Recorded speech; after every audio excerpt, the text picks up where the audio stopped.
예, 오늘 우리 그 역사서 네 번째 시간이고요. 지난주부터 시작해서 이 구약 신학에 대해서 같이 조금 말씀을 나누고 있습니다. 구약 신학에 대해서 오늘은 좀 개혁주의 신학 안에서 우리들이 가지고 있는 구약 신학에 대한 부분들을 조금 이야기를 나누려고 합니다. 개혁주의 신학 하면은 아무래도 전통적으로 잔 칼빈을 이야기를 많이 하죠. 잔 칼빈이 가지고 있었던 구약 신학, 구약이 무엇인가라고 하는 관점들이 사실은 개혁주의의 신학적인 방법 아래에 배경으로 깔려 있습니다. 칼빈은 구약 성경을 어떻게 바라봤고 그 구약의 가치를 무엇으로 찾으려고 했냐? 다른 것이 아니고 구약 안에서 그리스도를 찾는 것이었습니다. 그래서 구약을 통해서도 하나님께서 이미 계시하신 그 그리스도의 흔적을 그리고 그리스도의 계시를 찾으려고 무단히 애를 썼고요. 이러한 부분들은 당시에 있었던 개혁교회, 종교개혁 일어나고 난 이후에 사실은 천주교회와 구분되어지는 그러한 관점이기도 했습니다. 천주교 그리고 아나베프티스트라고 하죠. 제세례파 이러한 자들은 사실은 좀 구약을 어떻게 보면 율법 지킴으로 유대화시켜서 이해하는 경향들이 존재했습니다. 근데 칼빈은 여기에 대해서 전혀 반대를 했죠. 구약 성경의 진짜 목적은 예수 그리스도를 우리에게 알려주시기 위한 것이지 구약 성경을 잘 지키라고 구약 성경에 있는 예를 들어서 율법을 잘 지키라고 준 것이 아니다라고 하는 관점이 농후했고 그래서 칼빈은 구약 성경을 통해서도 예수 그리스도를 찾기를 원했습니다. 천주교와 그리고 제세례파들은 구약 성경을 유대인의 책이라고 보았지만 이 칼빈은 유대인의 책이 아니고 구약 성경을 하나님이 교회에게 주신 것이다. 기독교에 주신 것이다 라고 생각을 했습니다. 그럼 어떻게 구약 성경 안에서 그리스도를 찾아냈냐? 사실은 그거 제일 쉬운 방법이 기독교 초기부터 존재했던 해석 방법이지만 그 알레고리, 그 풍유적인 방법을 쓰면 가장 쉽습니다.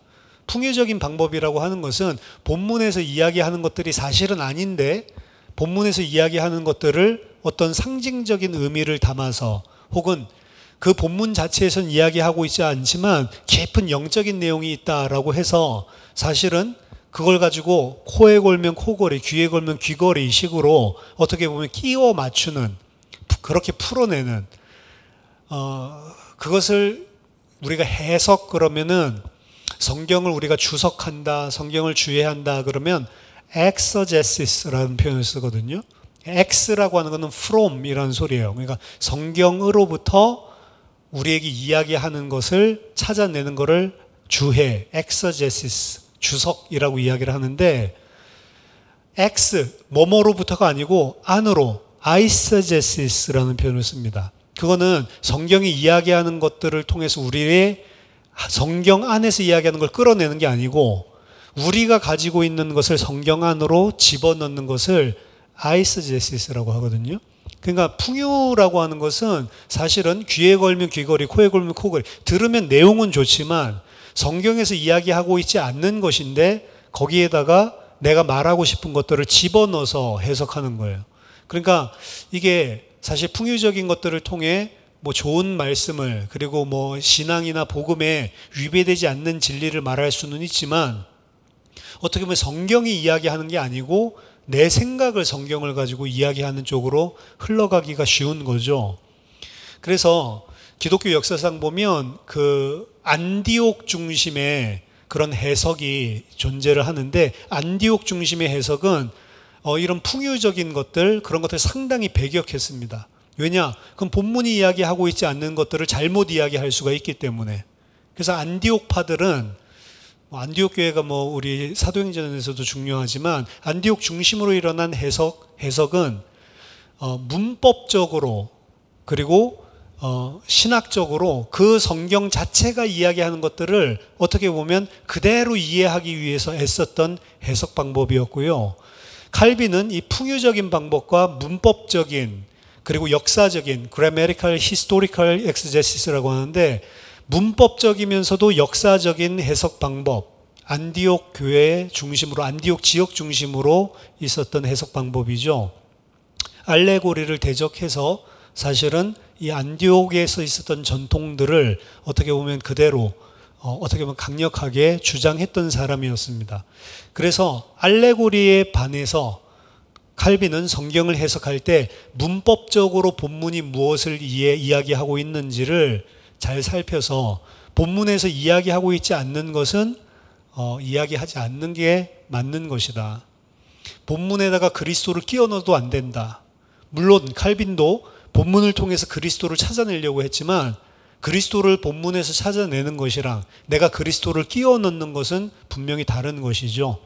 그래서 알레고리가 아니고 문법적으로 본문이 뭘 이야기하냐, 그리고 역사적으로 이것은 무슨 의미냐. 그러면 본문을 자기 자신과 그리고 뭐 천년 이상 떨어져 있었던 2000년 가까이 떨어져 있었던 본문을 해석하는 데 있어서 그때 당시의 역사적인 상황, 문화적인 상황 이런 것들을 고려해서 본문을 해석하려고 애썼고 그것이 본문 해석의 기초로 삼았습니다. 그러한 방법들을 통해서 목적은 뭐였냐? 구약 성경이 우리에게 계시하고 있는 그리스도를 찾아내는 것. 그게 이제 칼빈의 구약 신학이었고 구약 성경을 이해하는 방식이었습니다. 이 칼빈의 전통이 사실은 개혁주의 아래 밑바탕이 깔려져 있다 이렇게 보면 됩니다. 본문을 문법적으로 본문에서 이야기하고 있는 단어라든지 구문이라든지 본문에서 이야기하고 있는 것들을 그냥 있는 그대로 잘 이해를 하고 그리고 이러한 이야기를 하게 된 배경 그리고 역사적 문화적인 상황 이런 것들을 잘 합해가지고 본문이 이야기하고 있는 것 그리스도를 찾아낸다 하더라도 그래서 이러한 방식으로 성경을 이해했을 때 이 본문은 어떻게 그리스도를 이야기하고 있냐 어떻게 보면 참 합리적이고 그리고 글을 읽을 때 당연히 그렇게 읽어야 되겠죠. 글쓴이는 A를 주장하고 있는데 내가 B라는 생각이 지배돼서 A를 B로 읽으면 잘못 읽는 거잖아요. A라고 썼으면 그럼 A로 읽어줘야 되는 거죠.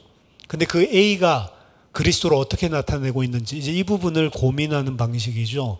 그래서 제가 봤을 때는 문법적으로 본문을 잘 이해하고 그리고 역사적으로 이해하는 것은 아주 중요한 것이다. 그리고 그것이 가장 합리적으로 성경을 이해하는 것이다.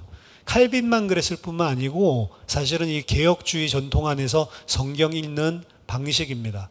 그래서 성경을 가지고 한 단어를 가지고 내가 말하고 싶은 것 그렇게 말하지 않는단 말이에요. 단어를 보는 게 아니고 문장을 보고 문장만 보는 게 아니고 문맥 전체를 보고 그리고 상황적인 것 텍스트의 상황뿐만이 아니고 그 당시 역사적인 상황적인 것 이런 것들을 배경 공부를 하는 거죠. 그렇게 해서 본문이 이야기하고 있는 바를 충분히 찾아내고 난 다음에 그 다음이지 생각하는 게 그럼 이 본문이 어떻게 그리스도랑 연결이 될까 이런 식으로 풀어나가는 게 사실은 칼빈의 방법이었고 그리고 개혁주의에서 성경 읽기에 어떻게 보면 백그라운드를 형성하고 있는 것이다 이렇게 이해를 하면 좋을 것 같습니다. 이 개혁주의 전통을 이어받아서 미국의 가장 전통적인 학교는 19세기의 올드 프린스턴이라고 하는데요. 프린스턴 신학교였습니다. 이 프린스턴 신학교는 그 개혁주의 전통 아래 보수적이면서도 학문적인 것들을 추구하던 그런 학교였고 그런 부분에 있어서 단연 선두에 있었던 학교였고요. 여기에서는 모든 성경 안에서 칼빈과 같이 그리스도를 찾는다. 요거를 좀 더 발전을 시켰습니다. 그리스도를 찾는 모든 본문 안에 그리스도가 있다. 요거보다는 전체 구약을 하나님께서 구속 역사를 이루시기 위해서 어떻게 진행하셨는지, 어떻게 이 이야기가 진행되고 발달되어 나가고 있는지, 그래서 그걸 구속 역사적인 관점이거든요. 그래서 구속 역사, 창세기부터 시작해서 구약성경 그리고 계시록에 이르기까지 전체가 하나님의 구속의 계획을 가지고 구속 역사적인 백그라운드를 가지고 성경을 계시해 주셨다라고 하는 관점으로 꿰뚫기 시작을 한 겁니다. 그게 지난주에 말씀드렸던 이 보스라든지 이런 게할더스 보스 이런 사람들의 전통을 따라서 하는 거죠. 그래서 칼빈이 이 해석에 초점을 맞췄던 것을 그래메리칼, 문법적인, 그리고 히스토리칼, 역사적인 포커스를 가지고 있다라고 한다면 올드 프린스턴에서는 그거보다 좀 더 발전된 방식으로 리뎀티브, 구속적인, 그리고 히스토리칼, 역사적인 방점을 가지고, 초점을 가지고 성경을 접했습니다. 사실은 이게 더 정확한 방법인 것 같아요. 모든 본문에서 그리스도를 찾는 게 아니고 그 본문이 그리스도의 유아기적인 어떤 형태를 사실은 가지고 있는 거거든요. 그리스도를 온전하게, 그리스도를 꽃이라고 한다면 아직 꽃은 아니에요. 그냥 씨방에 불과한 거죠. 그렇지만 그 안에 꽃이 될 수 있는 요소들을 찾아서 이것이 어떻게 시간이 지나면서 몽우리가 터지고 그리고 신약에 와서 그 만개한 그런 꽃이 되는가, 그거를 이제 순차적으로 통시적으로 이렇게 전체를 하나님이 계획하셨고 풀어나가시는, 펼쳐나가시는 구속 역사적인 관점으로 보려고 애를 쓴 거죠. 이게 어떻게 보면 개혁신앙은 계속 발전하는 거기 때문에 좀 더 정확하게, 좀 더 솔직하게 성경을 본 것이 아닌가라고 생각을 할 수가 있습니다. 그리고 그 올드 프린스턴이 사실은 타락을 했어요. 자유주의로 넘어갔거든요. 1919년에. 그래서 이제 나오게 된 학교가 웨스트민스터 신학교입니다. 그래서 그 신학교 중심으로 이제 올드 프린스턴의 정신을 이어받아서 하자. 그래서 올드 프린스턴에서 자유화를 반대했던 사람들 18명이 나와가지고 만든 학교가 그 웨스트민스터 신학교입니다. 그래서 우리나라에서도 개혁주의 쪽에서는 제일 전통 있는 학교로 알아주죠. 그래서 그 전통들 가운데 이제 또다시 세워졌는데요. 그 유명한 사람들이 많이 있습니다. 이제이 영 같은 사람은 말하자면 자유주의가 완전히 판칠 때, 막 성경 쪼개고 이러고 있을 때 이제이 영이 그 알고 있는 그 능숙하게 다 해석할 수 있는 고대 언어만 해도 20여 가지가 넘는다고 그래요. 능수능란하게 할 수 있는. 그 아주 보수고 전통이면서도 실력 있는 그런 신학자였죠. 그 구약학을 전공했고요. 이런 사람은 이제 당시에 있었던 고등비평, 막 성경 쪼개는 거 있죠. 성경을 와해하려고 했었던 자유주의에 대항해서 싸우는 일들을 펼쳤고, 어떤 구약 신학적인 새로운 것들을 발전시키지는 못했지만 구약을 하나님의 말씀으로 지키는데 어떻게 보면은 그들의 실력 가지고 막 하니까 학문적으로 같은 실력을 가지고 유일하게 대적했었던 그런 전통을 고수했었던 그런 학자였습니다. 제가 그 웨스트민스터에서 공부할 때 그 오래된 책들을 그냥 도서관에서 그 팔거든요. 그 파는데 어떤 책을 보니까 그 구약 그 개론책인데 이재희 영이 썼던 책이더라고요. 그 앞에 보면 이재희 영이 자기 책이라고 사인해놨고, 그리고 자기 이렇게 글 써놓은 거. 얼마냐? 5불. 그래서 바로 샀죠. 와, 이재희 영이 썼던 책을 내가 지금도 가지고 있습니다. 그러니까 어떻게 보면은 기독교의 이 보수 전통적인 입장에서 성경을 하나님의 말씀으로 고수하기 위해서 한 시대에 크게 쓰임받았던 그런 사람이었고요. 이러한 것들이 이제 나중에는 7, 80년대 가면서 메러디스 클라인, 그리고 레이먼드 딜러드, 이런 사람들을 통해서 성경 본문을 어떻게 봐야 되는지 고민하면서 계속 발전을 했는데요. 예를 들면 옛날에는 이게 계속 발전을 합니다. 이 구약을 보는 것도. 그럼 예를 들어서 제가 역사서니까요. 역사서 안에 제가 지난주에도 말씀드렸는데 약간 그 역사적인 팩트가 좀 틀린 자료들이 존재를 합니다. 예를 들어서 여기는 10,000명 죽었다고 하는데 저기는 20,000명 죽었다라고 하는 같은 사건인데 예를 들어 숫자 같은 것들이 틀릴 수가 있죠. 그럼 그런 경우에 대부분의 사람들이 그전에 어떻게 했냐면 그 하모나이제이션이라고 해서 하모니를 이루게 하는 거죠.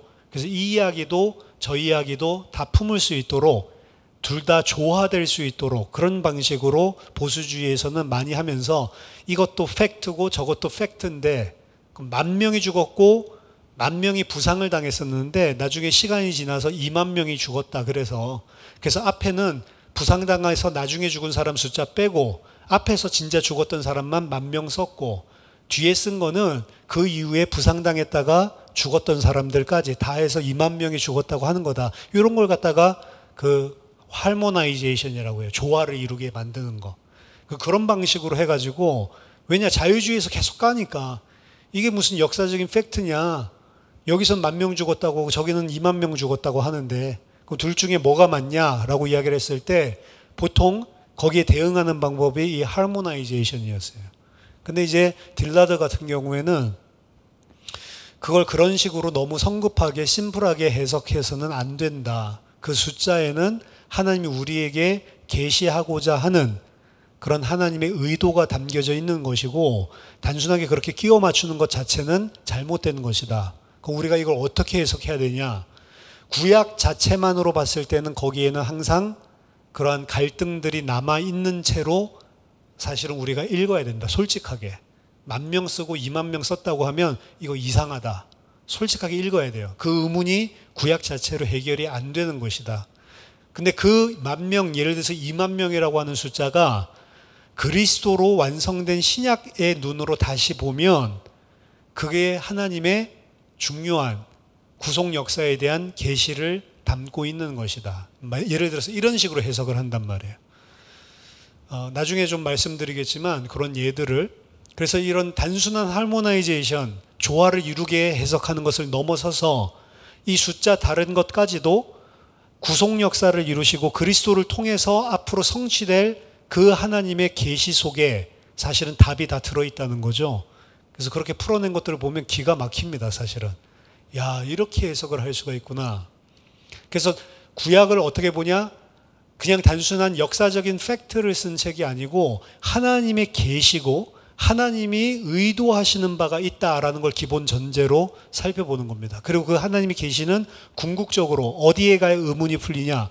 그리스도에 가야, 신약에 그리스도의 십자가와 부활에 이르러서야 비로소 눈이 열린다는 거예요.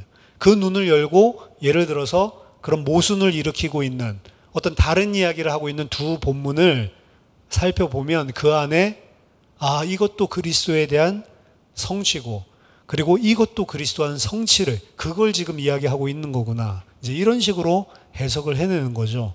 그래서 어떻게 보면 상당히 그 이전에는 생각할 수 없었던 방식으로 이 구약 전체를 그리스도 중심으로 풀어내는 구속 역사를 따르면서도요. 그런 식으로 계속해서 사실은 발전시켜 나갔습니다.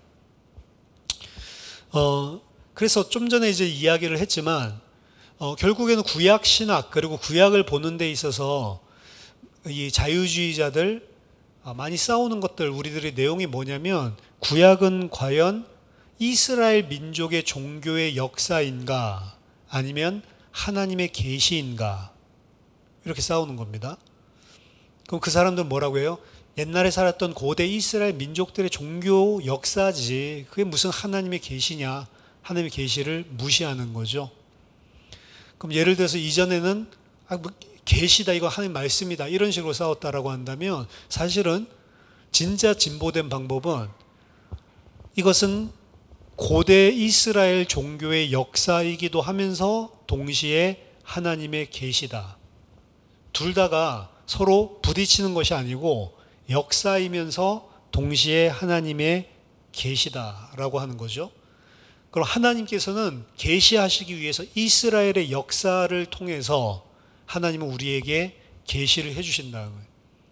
사실은 역사 안에서도 하나님이 계시하시기 위해서 일을 하셨고, 그리고 그 계시가 무엇인지를 성경을 통해서, 텍스트를 통해서 계시하셨고, 그래서 그건 이스라엘의 역사 이야기인 것 같지만 이스라엘 역사 이야기인과 동시에 그 역사 이야기를 통해서 하나님께서 계시하는 것, 이 두 가지가 다 들어있는 것이지 서로 부딪히는 게 아니다. 근데 이 시각을 갖는 게 어렵단 말이에요, 원래는. 왜냐하면 역사는 하나님의 계시를 담을 수 없다라고 주장을 했거든요. 왜? 역사는 불완전하니까. 근데 하나님은 완전하다면서요. 불완전한 것 안에 어떻게 하나님이 하나님의 계시를 할 수 있겠냐. 사실은 이 부분 때문에 역사와 계시, 이게 부딪히는 것처럼 생각을 했는데 아니다. 역사 속에도 하나님이 계시를 하셨고, 그리고 그 역사가 무엇인지를 해석해서 써놓은 텍스트 안에도 하나님이 계시하셨다. 그리고 그 둘은 부딪히는 게 아니라는 거죠. 그래서 역사는 그냥 있었던 팩트를 쓰는 게 아니고 어떤 관점을 가지고 쓰는데 구약 성경에 있는 그 이스라엘의 역사는 일반 역사랑 다르다는 겁니다. 하나님이 성경의 저자들을 감동하셔서 성령으로 이 역사가 과연 무엇인지 하나님에 대해서 계시하고 하나님의 궁극적으로 이루시고자 하시는 하나님의 뜻을 계시하기 위해서 그 역사를 썼다는 거죠. 그러니까 구속 역사적인 관점으로 쉽게 말하자면 그 역사책이 쓰여진 것이다 라고 이야기를 하는 거죠. 그래서 이 부분 하나님의 말씀과 그리고 역사적인 사건, 이게 큰 축이거든요. 역사서에 옛날에 일어났던 사건 이벤트와 그리고 그 이벤트가 뭔지를 써놓은 기록인 하나님의 말씀, 이 둘 사이에서 사실은 하나만 택했다고요. 사건에서 하나님께서 계시를 하신 거냐, 역사적인 사건에서, 아니면 그 역사적인 사건이 무엇인지를 풀어 쓴 우리 성경 말씀 안에서 계시하신 거냐, 사건이냐 말씀이냐, 하나님 계시는 뭐냐. 진짜 답은요, 사건 안에서도 하나님이 일하시고 계시하신 것이고, 그리고 그것을 잘 풀어서 해석을 해서 글로 더 명확하게 알려주신 말씀 안에서도 계시하신 것이지, 이거는 계시가 아닌데 여기서 계시했다, 이거 아니다. 그래서 이벤트, 사건 안에서도 하나님이 직접 행하시면서 계시하신 것. 근데 그 역사 속에서 일하는 것들을 사람들이 잘 모르기 때문에 이 역사는 바로 이런 의미로 내가 한 거야 라고 풀어서 해석해 준 것이 우리의 구약 성경. 그렇게 보는 것입니다. 그래서 신명기 4장을 보면 사실은 이런 부분들을 어떻게 보면 우리가 좀 볼 수 있는데, 신명기 1장에서 4장까지가 그 모세가 광야에서 이제 마지막 40년을 마치고 이제 이스라엘 백성들에게 3번 고별 설교를 하는 내용으로 이루어져 있는 게 신명기인데, 1장에서 4장까지가 사실은 그 첫 번째 설교를 구성을 하고 있는데요. 그 신명기 1장에서 4장 첫 번째 설교 가운데 4장은요, 신명기 1장에서 4장 첫 번째 설교의 결론입니다. 그래서 4장 1절에 보면 그 우리나라 성경에는 그냥 이제라고 돼 있던가요?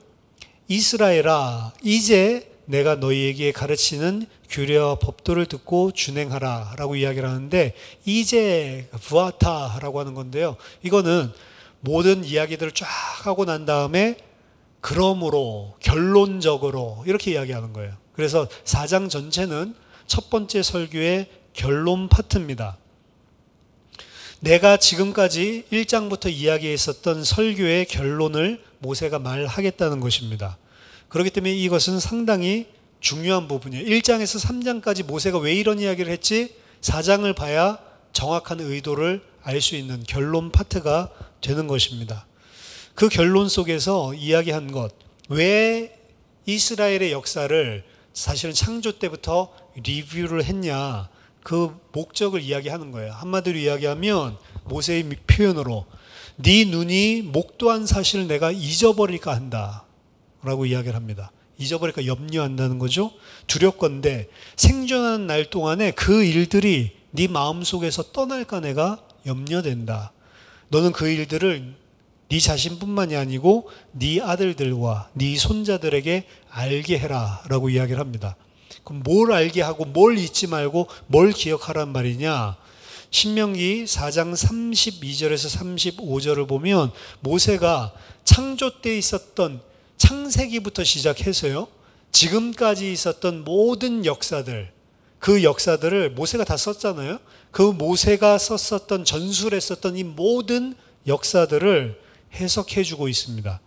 4장 32절에 30, 왜 모세가 그 이야기를 썼냐, 요거죠. 32절부터 35절까지 보면 내가 있기 전 하나님이 사람을 세상에 창조하신 날부터 지금까지 지나간 날을 상고하여 보라, 생각해 보라는 거죠. 근데 그 이야기는 창세기 1장부터 모세가 이미 쓴 글이에요. 그렇죠? 그 일들을 왜 썼는지, 그래서 사실은 모세가 결론에서 이야기를 하고 있는 겁니다. 하늘 이 끝에서 저 끝까지 이런 큰 일이 있었느냐? 이런 일을 들은 적이 있었느냐? 어떤 국민이 불 가운데서 말씀하시는 하나님의 음성을 너처럼 듣고 생존하였느냐? 어떤 신이 와서 시험과 이적과 기사와 전쟁과 강한 손과 편팔과 크게 두려운 일로 한 민족을 다른 민족에게서 인도하여 낸 일이 있느냐? 이는 다 너희의 하나님 여호와께서 애굽에서 너희를 위하여 너희의 목전에서 행하신 일이라. 이것을 내게 나타내심은 여호와는 하나님이시요 그 외에는 다른 신이 없음을 내게 알게 하려 하심이라. 모세가 쭉 창세 때부터 모든 역사들을 쭉 쓴 것은요, 출애굽과 같은 이 하나님이 우리 민족을 구원해내신 일은 이 역사상 단 한 번도 없었던 대사건이다 라는 사실을 증거하기 위해서 창세기부터 쭉 쓴 거예요. 사실은 출애굽 이 사건, 하나님이 하나님의 백성을 구원해내신 이 사건, 그 큰 편팔과 그리고 그 기적과 그 이사를 통해서 애굽의 왕들을, 그 최고의 강대국들을 다 무너뜨리고 그 백성들을 불 가운데서 함께 하시고 말씀을 주시고 인도하셨던 그 일들. 그러니까 모세가 보는 거는요, 창세 때부터 시작해서 모세 때까지 일었었던 역사의 일들 중에 가장 큰 일이 뭐냐? 출애굽 사건으로 보고 있는 겁니다. 그리고 그 출애굽 사건이 왜 하나님께서 허락하셨냐? 여호와 하나님 외에는 다른 신이 없음을 너희로 알게 하려 그렇게 하신 것이다. 이게 사실은 모세 자신이 본 지금까지 창세 때부터, 그리고 지금 가데스 바네아죠, 이제 가나안 땅 들어가기 전까지 있었던 모든 역사 속에 하나님께서 일하신 핵심을 이야기하고 있는 겁니다. 엄청나게 많은 수사 의문문을 오늘 방금 32절에서 35절에 쓰고 있죠. 이런 일을 한 신이 어디 있냐? 이런 것들 본 적이 있냐? 들어본 적이 있냐? 들어본 적 없지, 그 소리죠. 그런 신이 없지, 이 이야기죠. 모세는 여기에서 과거에서 일어났던 모든 일들을 해석하면서 여호와 하나님이 역사를 주관하고 계시며, 그게 모세가 가지고 있는 전제 조건입니다. 모든 역사는 창세 때부터 하나님이 주관을 하고 계시며, 창세 때부터, 창조 때부터 모든 역사를 살펴봤을 때 이 역사의 정점은 출애굽이다라고 선포하고 있는 거예요. 창조로부터 모든 사건들 가운데 이 사건이 최고의 사건이고, 이 사건을 통해서 여호와 하나님이 누구신지 드러내 주셨다. 그래서 역사는 그냥 역사가 아니고 모세의 관점에서는 여호와 하나님이 누구신지를 드러내 주시는, 계시하시는 사건을 역사라고 보는 거고요. 그러니까 이벤트 안에 하나님의 계시가 들어있는 거죠. 그리고 그 역사를 기록한, 그게 이제 모세 오경인데, 그 기록을 통해서 그 여호와 하나님이 누구신지를, 어떻게 보면 이 신명기 3편의 설교를 또한 통해서 그 역사 속에 일하셨던 하나님이 누구신지를 다시 한번 더 클리어하게 보여주고 있는 계시로 또 쓰고 있는 것입니다. 그래서 오경 자체는 구속 역사 가운데 지금 출애굽과 그리고 가나안 땅 들어가는 이 순간을 섬기기 위해서 모세가 기록한 것이다. 오경은 지금 이 시간표를 정점으로 쓴 것이다. 그 관점을 가지고 여러분 창세기 1장의 창조 이야기를 보면, 그래서 출애굽 사건과 너무 비슷한 이야기들이 등장을 하는 거예요. 제가 창세기 강의할 때 이야기했죠. 창세기 안에 이미 출애굽기에 홍해 갈라지고 하나님의 백성 구출한 사건들이 다 언어적으로 그리고 내용적으로 다 들어가 있다고요. 창조 안에 그래서 구속이 담겨져 있다. 제가 이런 이야기들을 했습니다. 구속의 관점으로 창조를 본 것이기도 하고요. 창조 안에 이미 구속이 들어있구나. 모세가 쓴 이유는, 그러니까 창세기 1장을 쓸 때 이 세상이 어떻게 만들어졌다, 순차적으로 첫째 날을 뭐 만들고 그거 쓰려고 쓴 것이 아니고, 뭐 때문에 창세기를 썼어요? 바로 이분이 우리를 구원하신 하나님이시고 이분만 우리는 찬양하고 예배해야 된다라는 목적으로 쓴 것이지, 창조과학회가 이야기하듯이 창조 과정을 과학적으로 설명하기 위해서 현대 과학적으로 쓴 글이 아니라는 겁니다. 창세기 일어난 모든 사건들은 바로 출애굽과 지금 이 순간을 보도록 모세 자체는 새롭게 재구성해서 사실은 소개를 하고 있는 거예요. 그렇기 때문에 역사의 기록인 것 같지만 역사의 기록이 목적이 아니고 하나님께서 이루시는 구속 역사를 그 역사를 통해서 진술하고 있는 것입니다. 그래서 이 안에서 우리들이 생각해 볼 중요한 결론이 성경은 이벤트를 기록하고 있지만 그 이벤트는 이벤트 자체를 기록하기 위해서 기록한 게 아니라는 거죠. 그 이벤트 자체도 하나님께서 행하실 때 이벤트 자체를 위해서가 아니고 하나님의 구원을 계시하기 위해서 그 역사하셨던 것이 이벤트이고 그리고 그것을 더 명확하게 풀어쓴 게 텍스트, 하나님의 말씀이다 라고 하는 것입니다. 그래서 이벤트랑 텍스트는 다른 것이 아니다. 이 이야기가 여러분들이 별로 당연한 이야기 아니야? 믿음이 좋은 거고요. 이걸 가지고 싸운다고요. 이벤트는 이벤트고 계시는 계시다. 이벤트 안에 계시가 들어갈 수가 없다. 그래서 우리는 성경신학, 구약 성경신학을 보고 그리고 구속역사 이야기를 했는데 이 두 가지는 서로 부딪히는 거 아니고 상호 보완적인 것입니다. 성경신학은 좀 텍스트에 좀 더 중심을 두는 거예요. 본문이 이야기하고 있는 것, 그것에 좀 더 포커스를 맞추고 있는 겁니다. 구속역사는 하나님이 그 일을 하시기 위해 일으켰던 사건들에 좀 더 포커스를 맞추고 있는 거예요. 하나는 이벤트에, 하나는 하나님이 행하신 텍스트에 중점을 두고 있는 거죠. 근데 그 둘 다 상호 보완적으로 하나님이 자신의 계시를, 하나님이 이루실 구원을 설명하기 위해서 시간과 장소 속에 역사하셨던 그 사건, 그 속에서 하나님의 구속의 역사를 찾아내는 것. 하나는 그것을 기록한 성경 말씀, 텍스트 중심으로 그걸 찾아내는 것. 그래서 전자는 구속 역사고요. 그리고 후자는 성경 신학이라고 볼 수가 있는데, 그래서 그 두 가지는 서로 상충되지 않고, 심지어는 어떤 경우에는 이 둘이 곧잘 같은 개념으로 사용되기도 하는 게 성경 신학 그리고 구속 역사입니다. 마지막 한 가지 더 생각해 볼 부분은요. 결국에 이 구속 역사와 그리고 구약 신학을 보면 하나님께서 우리에게 들려주신 그 계시의 표시 방법이 이야기예요. 이야기. 성경 안에는 율법도 나오죠. 우리가 오경 읽고 있지만 율법이 나오지만 그 율법은 큰 오경이라는 관점에서 보면 레위기만 보면 법인데 큰 오경 안에 있는 한 파트로 보면 하나님의 백성들을 구원하셔서 지금 가나안 땅으로 인도하고 계시는 스토리 가운데 등장하는 파트예요. 사실은 율법도. 그렇죠? 그래서 하나님이 율법, 여러분들은 예수 그리스도가 율법의 마침이 되셨다라고 이야기를 하는데, 그럼 구약 성경에 있었던 모든 율법은 이제 예수 그리스도 안에서 폐지됐구나, 이런 식으로 잘못 이해하거든요. 그 마침은 폐지라는 소리가 아니에요. 정확하게는 텔로스입니다. 텔로스. 구약에 있었던 율법의 텔로스예요. 근데 구약에 있었던 율법은 토라를 이야기하거든요. 오경. 그 오경의 텔로스는 정확하게 우리나라 말로는 목표점, 골. 그 오경을 통해서 시작했었던 그 하나님이 펼쳐 나가실 하나님의 구속 이야기가 어디에서 최종 결론이 났냐, 종착점이 어디냐, 골이 어디냐, 예수 그리스도다라고 이야기하는 겁니다. 그러니까 어떻게 보는 거예요? 예수 그리스도의 이야기가 창세기 1장부터 시작해서 쭉 펼쳐져 나가고 계속해서 점점 더 선명하게 나오다가 어디에서 종착점에 예수 그리스도의 십자가와 부활에서 텔로스, 종착점에 이르렀다. 예수 그리스도는 율법의 종착점이 되신다라고 이야기를 하는 것이 텔로스의 의미라고요. 그러니까 율법 폐기론을 이야기하는 게 아니죠. 근데 구약의 토라라고 이야기를 하는데, 토라를 그냥 율법이라고 해석을 하는데요. 토라는 사실은 율법이 아니에요.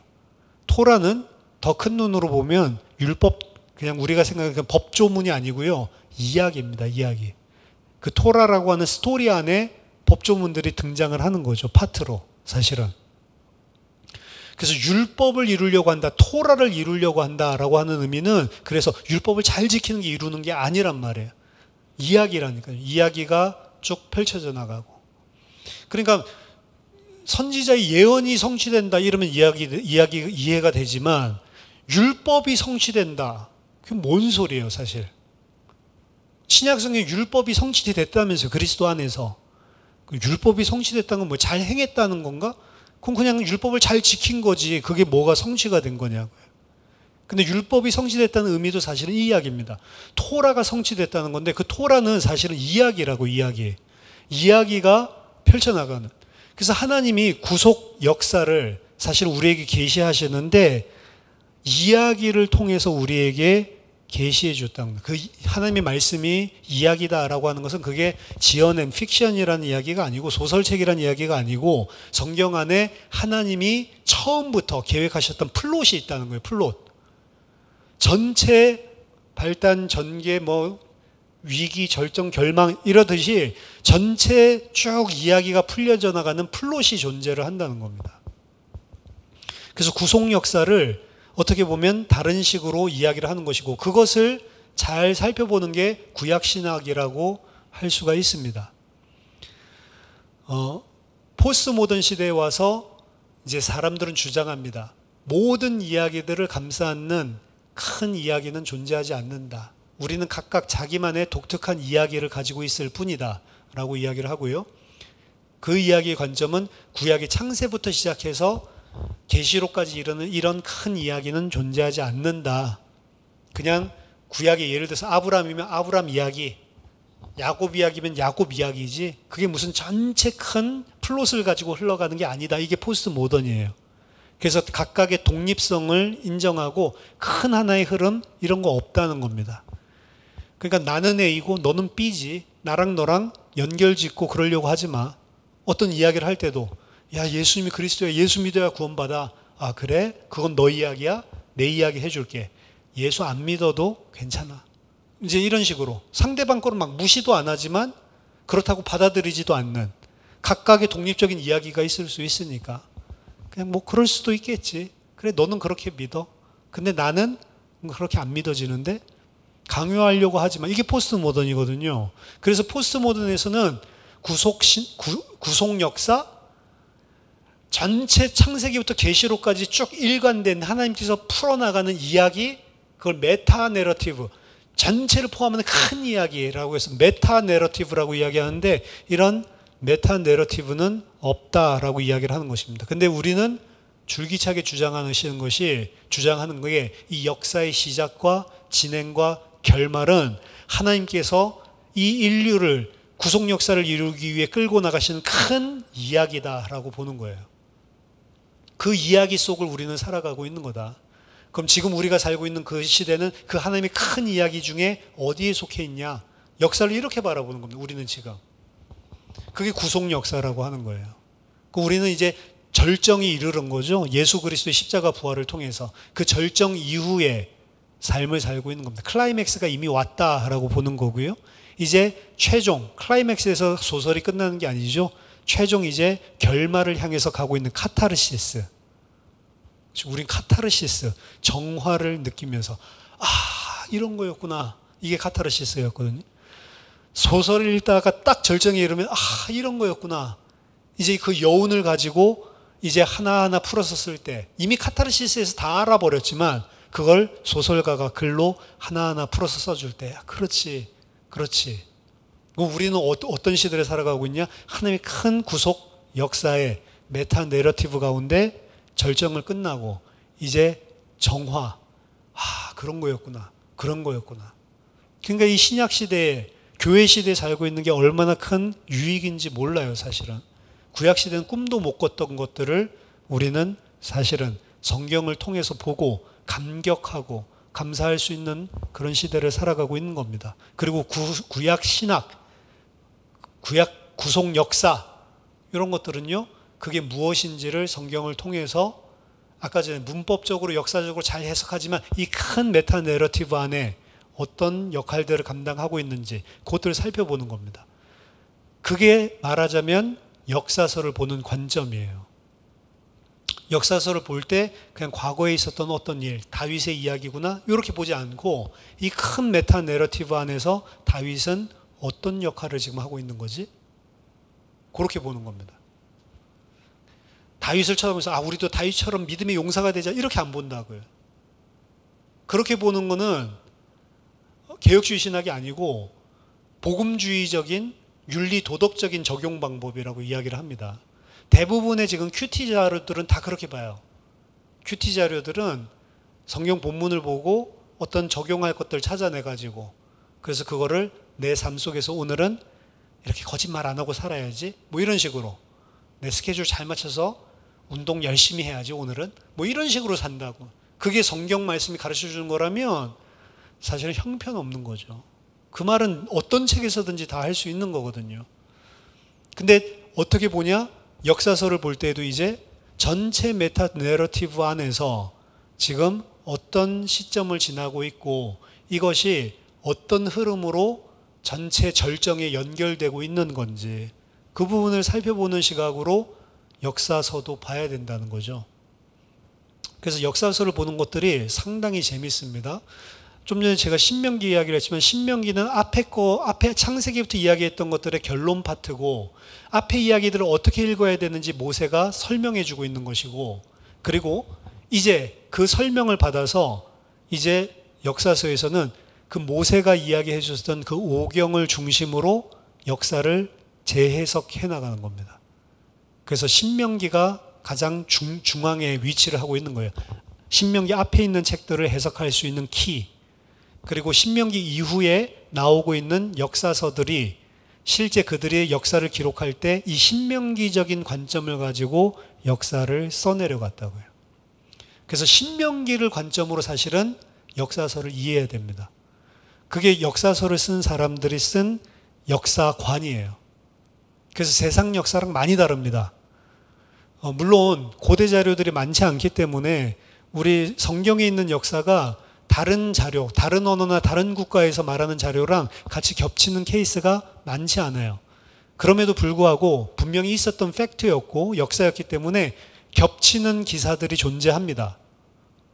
겹치는 기사들이 이스라엘 민족에게 있었던 역사랑 그리고 그 이스라엘 민족이 다른 민족에 대해서 이야기했던 똑같은 시기에 그 왕이 치세 때에 썼던 문서가 겹치는 것들이 존재하거든요. 근데 이 책을 읽어보고 그리고 이 책을 읽어보면 성경에서 이야기하는 거랑 그리고 그 다른 민족이 쓴 역사랑 팩트는 똑같은데 해석하는 게 달라요.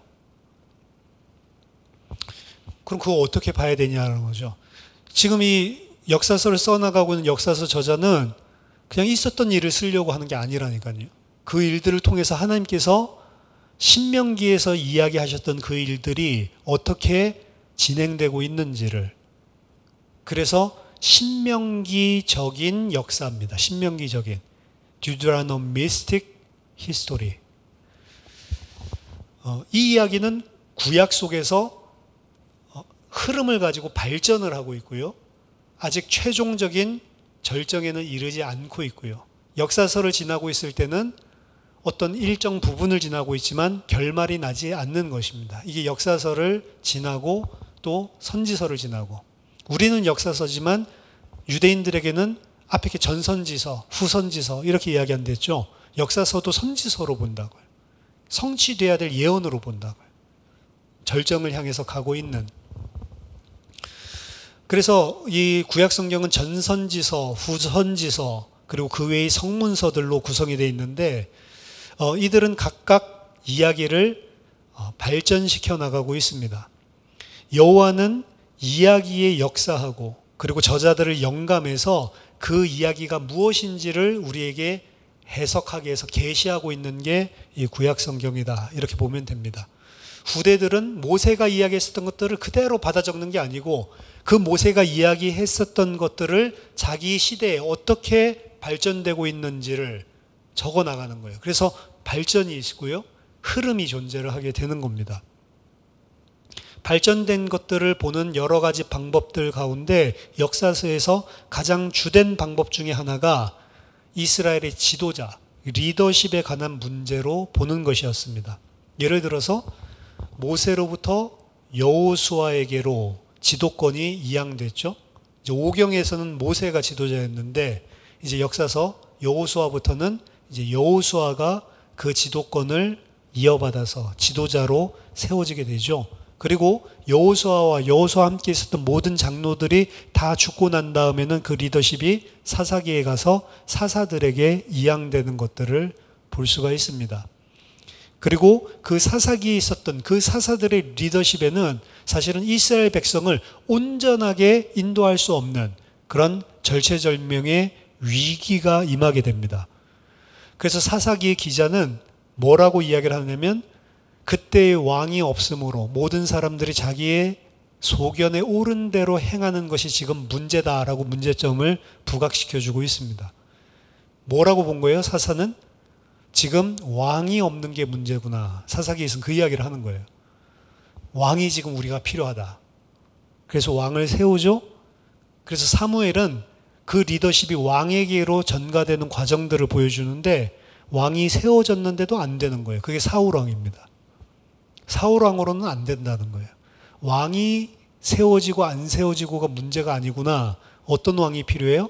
하나님께 온전히 순종하는 왕이 필요한 거구나. 그래서 그 사울에서 다윗으로 옮겨가는 겁니다. 그러니까 이 리더십에 대한 발전들이 역사서 안에서는 이렇게 중점적으로 사실은 일어나고 있는 것입니다. 이제 그런 부분들을 살펴보는 거죠. 오경 안에서는 아브라함에게 줬었던 약속들 중에 가장 중요한 약속이 생명과 씨와 땅이라고 제가 누누이 말씀드렸는데 이 생명, 씨에 대한 언약이 역사서에서는 누구에게 집중되냐면요. 왕으로 집중되는 거예요. 그 생명이.